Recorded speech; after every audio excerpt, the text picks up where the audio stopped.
നോക്കല്ലോ. ഇനി കുറച്ച് കറിവേപ്പില ആവശ്യമുണ്ട്. അതും എടുത്ത് ഞങ്ങൾ കിച്ചണിലോട്ട് പോവാണ്. ഇനി ഓർക്കാപ്പുലൊന്ന് കേകിട്ട് പപ്പടക്കോലയിൽ കുത്തി ചുട്ടാണ് എടുക്കുക. കുത്തി കുത്തി കുത്തിക്കോ കുത്തിക്കോ സെറ്റ്. നല്ല കനലുണ്ടായ പെട്ടെന്ന് അത് സെറ്റ് ആവും. ഇനി പച്ചമുളകാണ് കേക്ക് മിക്സിക്കാണ് ഇടുക. അതിൻ്റെ കൂടെ കുറച്ച് കറിവേപ്പിലയും കൂടി ഇടണം കേട്ടോ. കറിവേപ്പില ഊരിന കണ്ടപ്പോൾ ഐസൂനും ഭയങ്കര പൂതി, ഓനും ഊരിനുണ്ട്. അപ്പോത്തിന് നമ്മൾ ഓർക്കാപ്പുളിയൊക്കെ സെറ്റായി ആ കേക്കിക്കാണ്ട് മിക്സിക്ക് ഇട്ടെടുക്കുക. എന്നിട്ട് കുറച്ച് ഉപ്പും കൂടി ഇട്ടെടുക്കട്ടോ.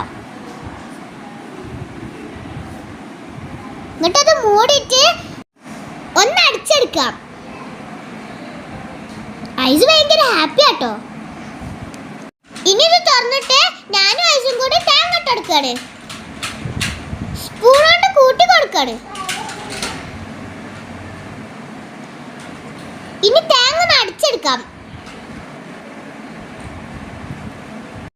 അടിച്ച് റെഡിയായി. ഓർക്കാപ്പുളി ചുട്ടരച്ച് ചമ്മന്തി റെഡി. ആഹാ, മിക്സ് തുറങ്ങുന്നപ്പോഴേ ഭയങ്കര സ്മെല്ല്. ഐസു ഇതൊന്ന് കഴിച്ചു നോക്ക്. സൂപ്പർ. ട്രൈ ചെയ്യാ, സബ്സ്ക്രൈബ് ചെയ്യാം.